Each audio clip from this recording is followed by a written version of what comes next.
Nice. Back up a little bit. Okay, for this lesson, we are going to cover the topic of outdoor portraiture. One of the main reasons we like to work outdoors is that the people that we are photographing tend to feel much more natural and comfortable in an outdoor natural setting as opposed to the artificial setting of a studio environment where they feel like the focus of the light and everything is on them. When they're outdoors, it's their natural habitat, and you'll get a lot more comfortable expressions. With outdoor portraiture, we have three primary scenarios with regards to lighting the portrait. And remember, there are three characteristics that we're looking for with every portrait. It's the pose, the lighting, and the expression. So what I'm going to focus on right now is the lighting part of outdoor portraiture. There's three types of lighting scenarios that we deal with. The first lighting scenario is where it's all available light, natural light. It's just working with the camera within the outdoor setting. We want to talk about how to see that light and work with it to create really beautiful contrast and beautifully illuminated faces. The second scenario is if we're working outdoors and we're working in bright sunlight, where we might use an on-camera flash to fill in the shadows on the face. So we can control the light ratio with a small portable flash unit, and so we'll go over that as well. The third scenario, and the one that's the most technically challenging but also the most technically rewarding, is when we actually work with studio lighting outdoors on location. And we have this amazing technology now available in the form of battery packs that allow us to plug in larger studio lights outdoors that allows us to take all the quality of an indoor, in-studio portraiture and bring it to a natural setting. When we want to talk about outdoor portraiture with natural available lighting, there are really only 2 times a day where we get the most beautiful quality light, and that's basically at sunrise and sunset. When I'm thinking about outdoor portraiture, I'm very limited on how many photo shoots I can do strictly with available natural light, based upon there's only 2 times a day that that light is really beautiful. So I could only do 1 portrait session a day because most people don't want to get up super early in the morning for a sunrise photo shoot, and there's only a brief window of opportunity with sunset. So using these strategies of available light, mixing it in with studio lighting on location or on-camera flash is going to help the professional create really nice quality portraiture under a wide variety of lighting conditions, under a wide variety of time of day. To begin with the outdoor portrait tutorial, I really want to talk about lighting scenarios. There are 3 basic situations that we deal with all the time. The first scenario, and the most optimum for available light, is when the subject and the background are in the same quality of light. If I have a person I'm photographing and they're in shade and the background's in direct sunlight and it's a bright sunny day, the contrast range is so great that that background's going to be blown out. It's going to be clipped in the highlights. So we want to try to, if we're going to work with available light only, we want to keep the quality of light the same. So I either want the subject in sun with the background in sun, or I want the subject in shade with the background also in shade. The other scenario that we deal with is if the subject is in shade and the background is in sunlight, then that's when we have to introduce some studio quality lighting in order to balance the brightness of the main light on the subject with the background. We want to blend those together. And then the third scenario would be if both the subject's in sun and the background's in sun. So we have shade and shade, shade and sun, sun and sun. Those are the 3 main lighting scenarios that we tend to deal with. Okay, so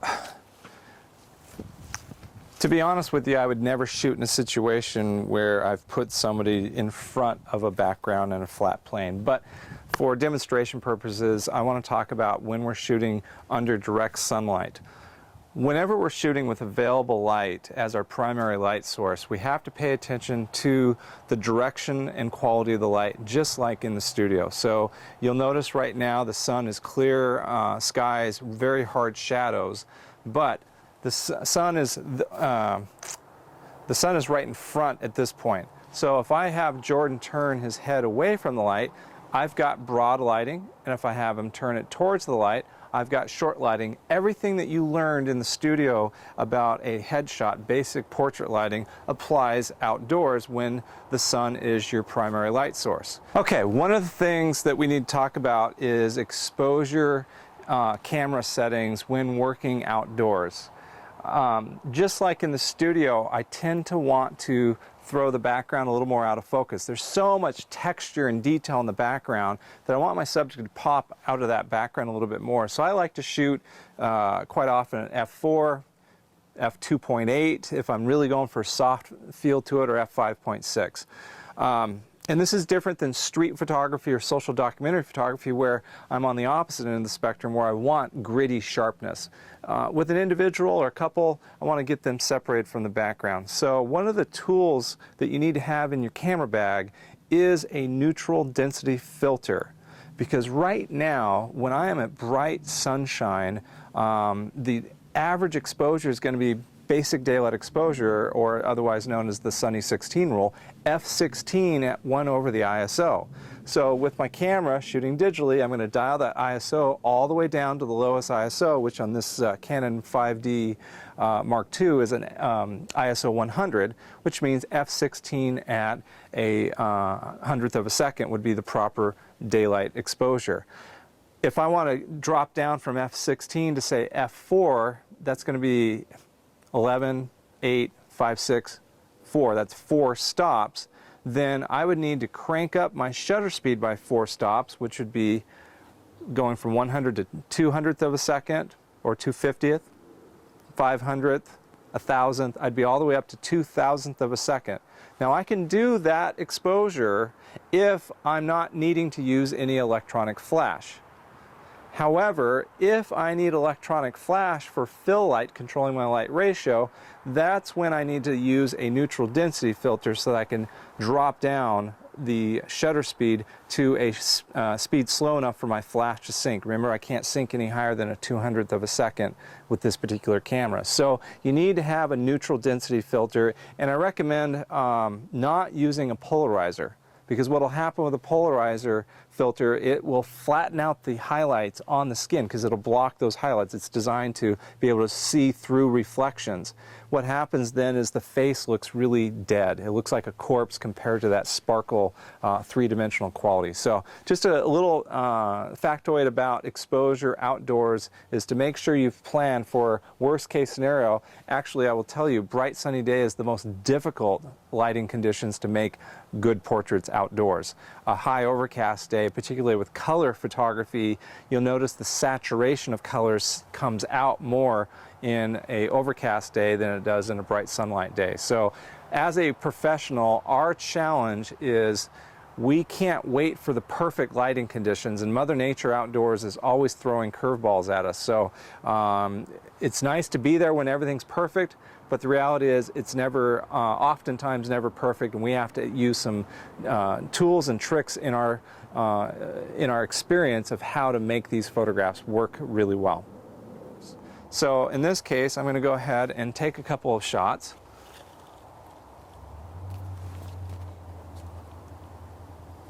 And if the subject is blinking because the sun's really bright, the time of day here is a little bit early in the afternoon for this kind of portrait, what I would typically do is have the subject hold their eyes closed, give a count to 3, and have them open. Okay, so we'll go ahead and have you close your eyes. 1, 2, 3. And you take that shot super quick. Oh my God, that looks fantastic. Okay, turn your body a little bit more this way. There you go, good. And then turn your head back this way, right there. Good.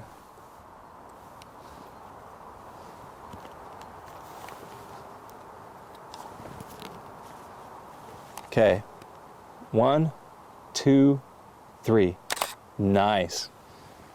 Oh, that looks fantastic. So when you're working outdoors with the sun, you just want to remember it's just like the main light in the studio. You've got short, broad, and split lighting available to you. And if the sun is high enough in the horizon at a 45-degree angle, you're going to have the Rembrandt lighting as well. Okay? Let's move to the shade now.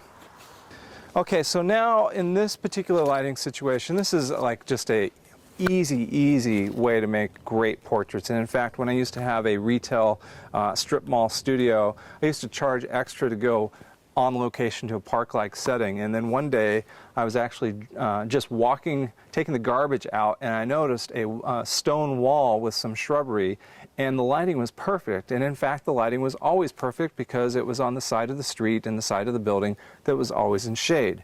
So what's interesting about this situation is the sun's on the other side of the barn casting a shadow, but it's reflecting back off of the sunlit yard back into the barn.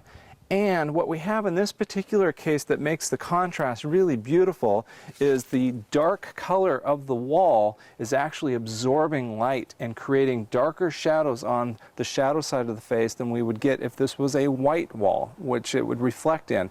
So what we have here is what I call subtractive shade lighting, where I'm getting stronger shadows in the portrait because of the dark wall that he's leaning up against. Now I just need to adjust my exposure. I've got beautiful soft illumination. This is particularly helpful when photographing models who don't want to have any wrinkles showing under their eyes. That's going to be one of the things we really talk about, is paying attention to the crow's feet and the wrinkles on the eyes to decide which direction you want the subject relative to the light source. But you can't go wrong in this scenario right here. Looking good right there. Just tilt your head a little bit right there, chin down a little bit, turn your head, turn. Yep, there we go. Classic 2/3 view of the face. Got rid of the ear nubbin. There we go, right there. Just tilt the head just a little there, chin down a little bit more right there. Good. Looking great right there. Good. And just to soften the smile just a little bit right there. Bam. Fantastic. I'm going to come in for a tight shot then right there. Good. Now turn your head off this way a little bit. There you go. Eyes back here, right there. Good. A little bit further. Good. We're getting rid of that ear nubbin on that side. Right there. Good. And right there we have short lighting. So I can do a lot of magical quality portraits just in a simple shade light situation.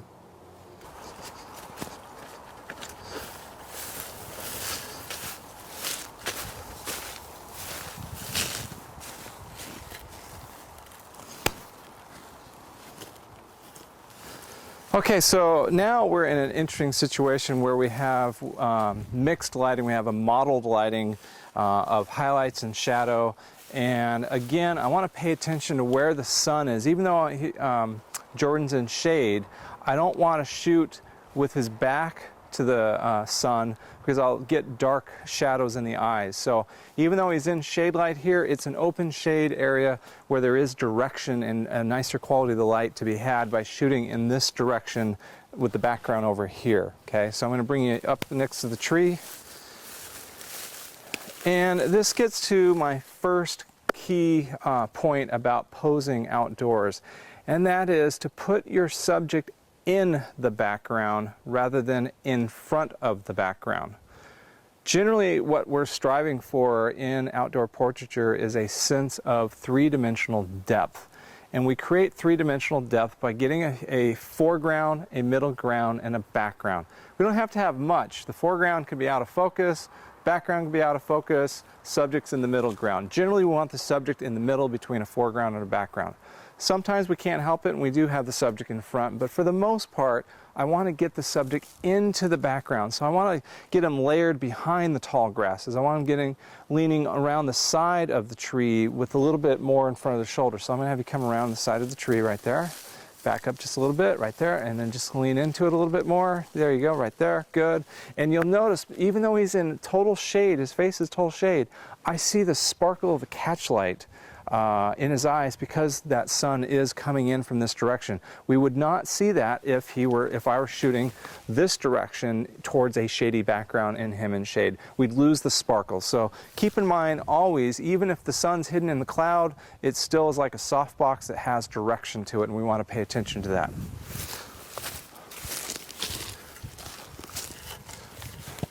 Now in this case, I'm also looking at the background and how can I get a sense of rhythm with the variety of trees in that background, which will add some depth clues, and I have to pay attention to any sunlit areas in my background. I want to isolate those. There we go, right there, good.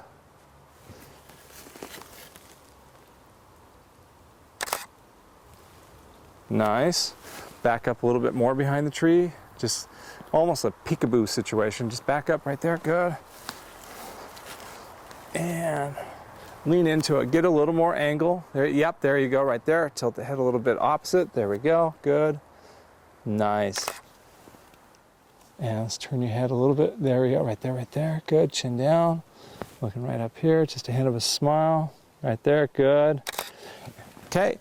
And remember, we want to talk about head tilts, and if the subject's leaning up against the tree, we want to be thinking about masculine and femininity and how it's expressed through head tilts.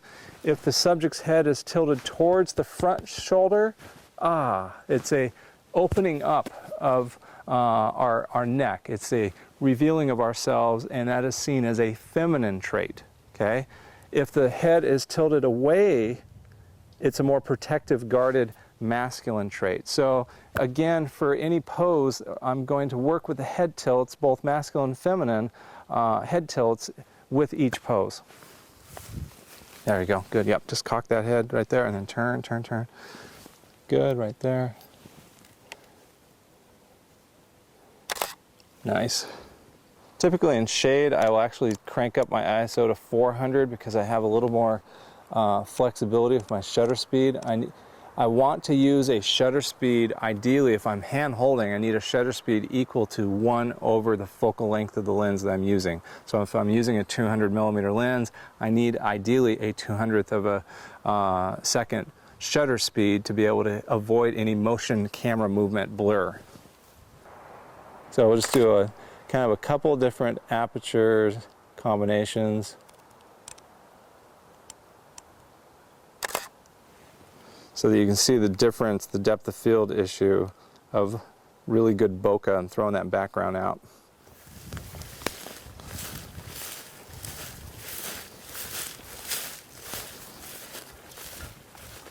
Now, with on-camera flash, we generally have two options.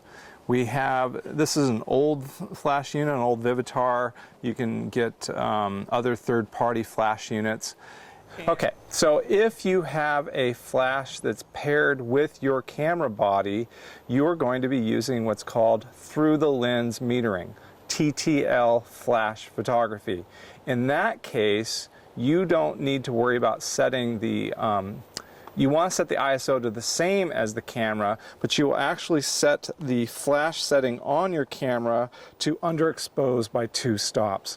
So you will go into your camera manufacturer instructions and set your flash exposure compensation to -2 stops. So you can use a really inexpensive flash. We don't need a whole lot of power. We're just using it to fill in the shadows. If you're using an older flash or a flash that's not designed to mate with your camera, then you're going to depend on the flash's auto thyristor that will automatically shut off the flash when it receives enough light. However, what you need to be able to do is set the ISO on the flash unit to 2 stops faster than what your camera is.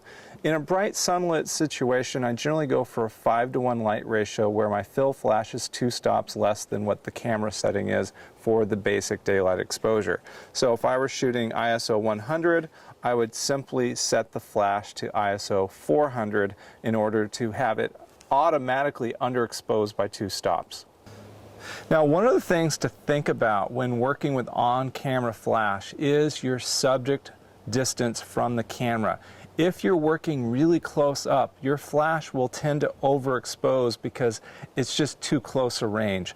Nikons can generally do a flash through the lens compensation of up to -3 stops, and I typically will start there and add more power if I need to.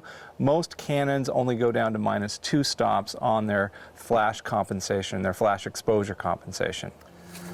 So here we are again in a situation where I'm working with the sun in direct sunlight. It's very contrasty light, and the shadows are going really, really dark. So by having an on-camera flash set for 2 stops under exposure, I will actually fill in and create a nice 5:1 ratio.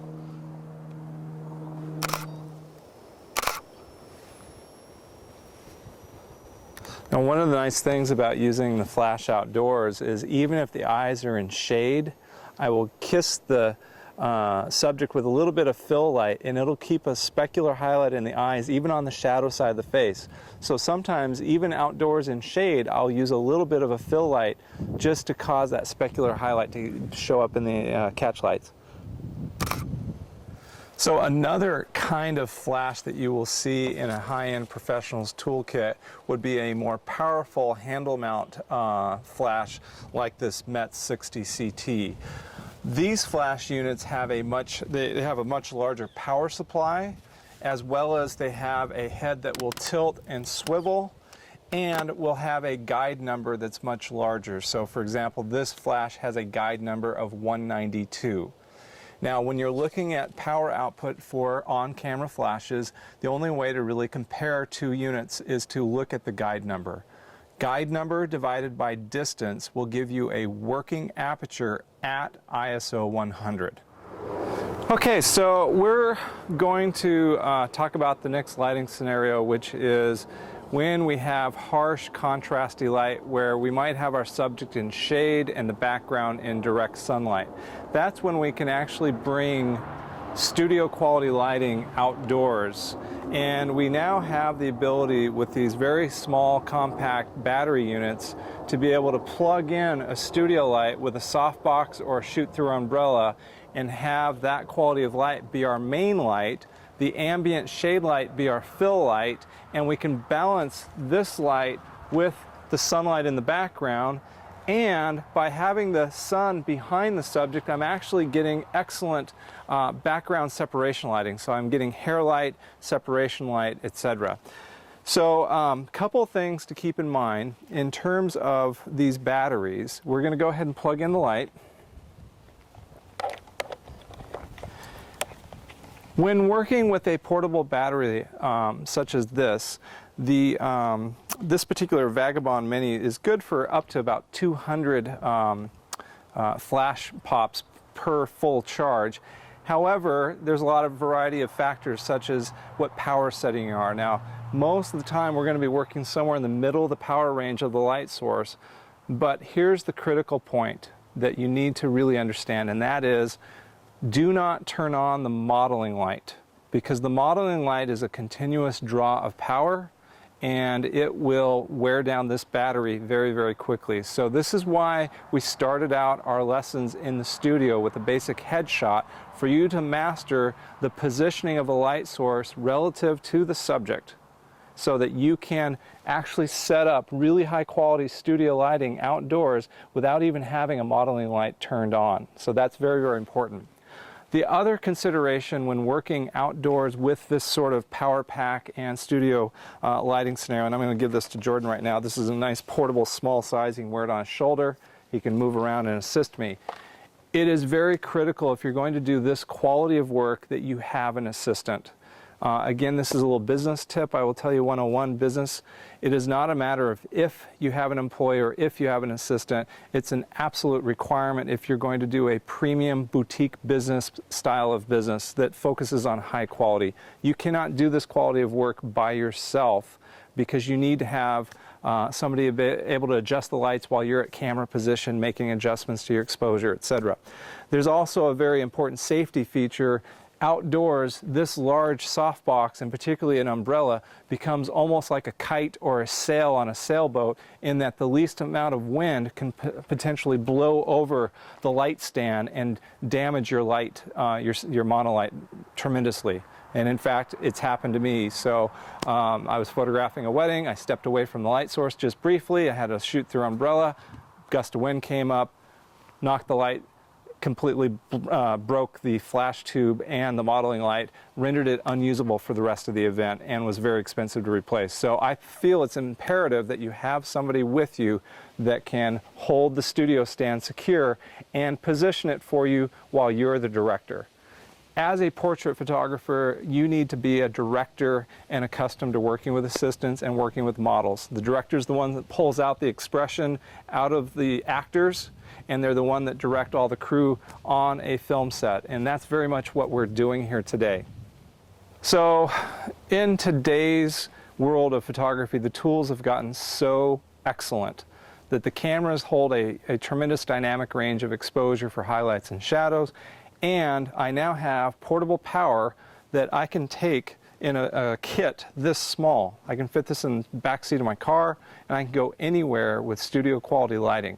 You'll also notice that the power pack has 2 plug-ins. If I want to have 2 heads and have a complete studio on location, I can do that as well. But I want to point out that something as small as this is very light and very compact, and probably the most inexpensive method of creating a soft light source will be a umbrella, shoot-through umbrella, white shoot-through umbrella that'll give you a softbox type light source. And since we're outdoors, I'm not really worried about contamination of the background, because in this case the background's illuminated by the sun already, and I certainly am not going to be competing with that. So we'll go ahead and set this up and take a look. So a couple things. When you're setting up a light stand, you want to have a 90-degree angle on these support arms so it balances the stress on the light stand effectively. You don't want to overextend it. The other thing that we want to make sure we do is go ahead and grab the light for me out of the bag. And I'll go ahead and take this off. We don't need the reflector with a grid spot, although if I were wanting to do a kind of a special effect, certainly a grid spot throwing light outdoors can be a lot of fun.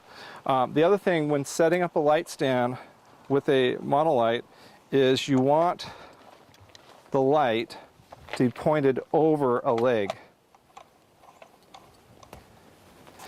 The reason is most likely I'm going to bang it and I'm going to push it forward, and that leg's going to help balance that out. Plus the weight and all the pressure is going to be going forward if the wind blows a little bit as well. So I'm going to go ahead and just keep that monolight over that front leg, and then now we can just take our simple shoot-through umbrella and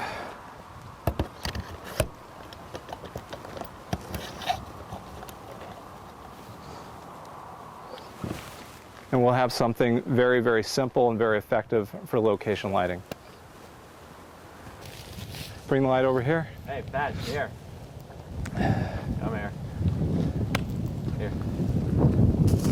There we go. Yep. I want you to raise it a little bit.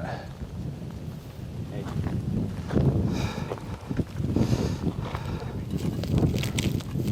Pat. Stop. Yeah. Mm-hmm. Hey. Hey. Move it in close. Move it much closer to the subject. There we go. Patch. Oh, she looks good right there. That's actually not bad. Yeah. Oh, that's great. Patch. Patch. What are you doing? Come on. Look over this. Oh, that's good right there. Patch. Oh, that's nice. Oh, that looks fantastic. My God, yes. Okay, just bring your hand back behind you a little more so I can see your body a little bit. Yeah, there you go. Patch. Patch.